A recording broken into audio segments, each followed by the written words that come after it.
तर स्वाद घरचा ह्या रेसिपी चॅनलमध्ये आजची रेसिपी आहे वाटाणा बटाट्याची अशी लपतपीत आणि मस्तपैकी झणझणीत अशी तिखटदार अशी मी वाटाणा बटाट्याची भाजी केलेली आहे।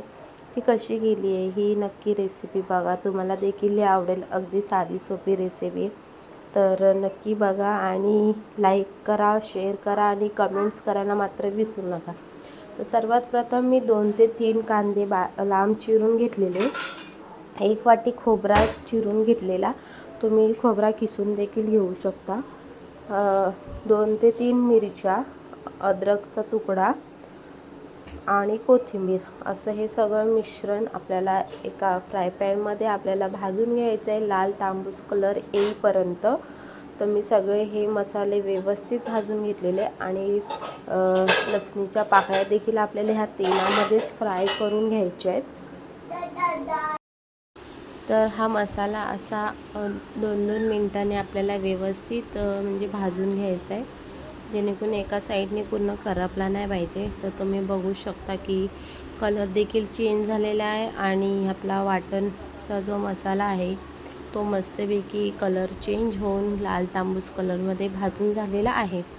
त्यानंतर आपण पुढच्या म्हणजे ह्याच फ्राय पॅनमध्ये जो खडा मसाला असतो तो थोडासा भाजून घ्यायचा आहे। तुमच्याकडे जे अवेलेबल आहे, माझ्याकडे एवढा खडा मसाला अवेलेबल होता तर मी घेतलेला, आणि त्यामध्ये आपल्याला 2 टॅमॅटो देखील चिरून घ्यायचे आणि ती देखील भाजून घ्यायचे।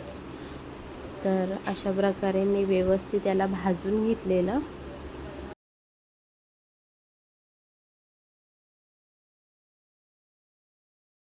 तर हे म्हणजे असं अलटून पलटून आपल्याला भाजून घ्यायचं आहे, टॅमॅटो जळण्याची शक्यता असते म्हणून। तर मी असं अलटून पलटून हे टॅमॅटो आणि खडा मसाला भाजून मस्त घेतलेला आहे फ्राय पॅनमध्ये। स्लो फ्लेममध्ये हे मसाले आपल्याला फ्राय करायचे। थोडंसं तेल टाकून मी व्यवस्थित याला म्हणजे भाजून घेतलेलं, आणि हे सगळं व्यवस्थित भाजून झाल्याच्यानंतर आपल्याला थंड करून घ्यायचं हे वाटण, आणि नंतरला आपल्याला याचं वाटण करून घ्यायचं आहे, मिक्सरमध्ये बारीक वाटण करून घ्यायचं आहे। तर हे थंड होऊन मी साईडला घेतलेलं ताटामध्ये काढून, आणि मग याचं मी वाटण करून घेतलेलं।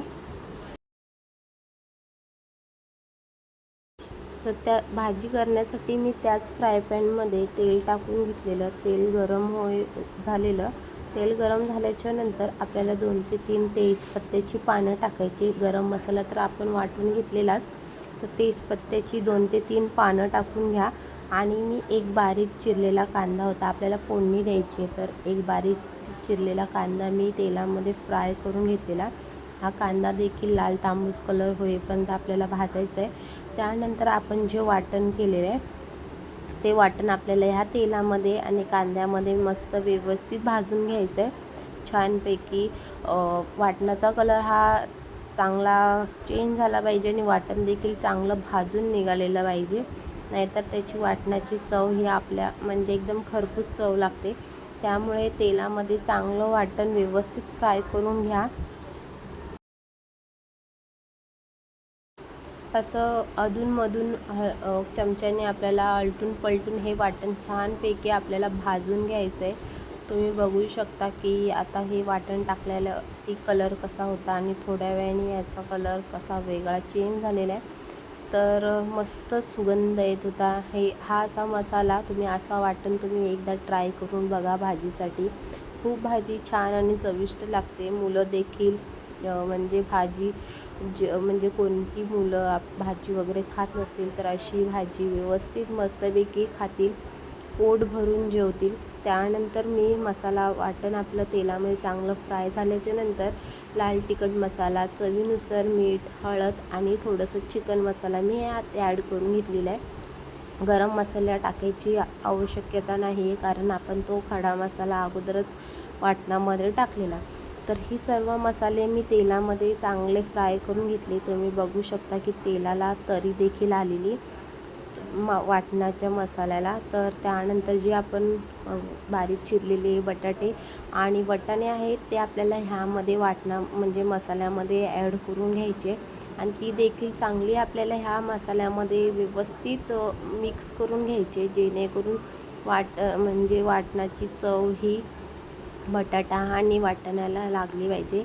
त्यानंतर आपल्याला जेवढं आपल्याला पाणी पाहिजे त्या अंदाजे तुम्ही पाणी टाकू शकता आणि अगोदर वाटाणे तुम्ही कुकरला देखील लावलात तरी काही हरकत नाही. मस्त मऊसूत असे वाटाणे शिजले जातात. तर बघू शकता थोड्या वेळाने कसं मसाल्याची तरी वर आलेली. तर असा हा मस्त खणखणीत आणि खूप मस्त असा सुगंध येत होता घरामध्ये, खूप छान वाटत होतं.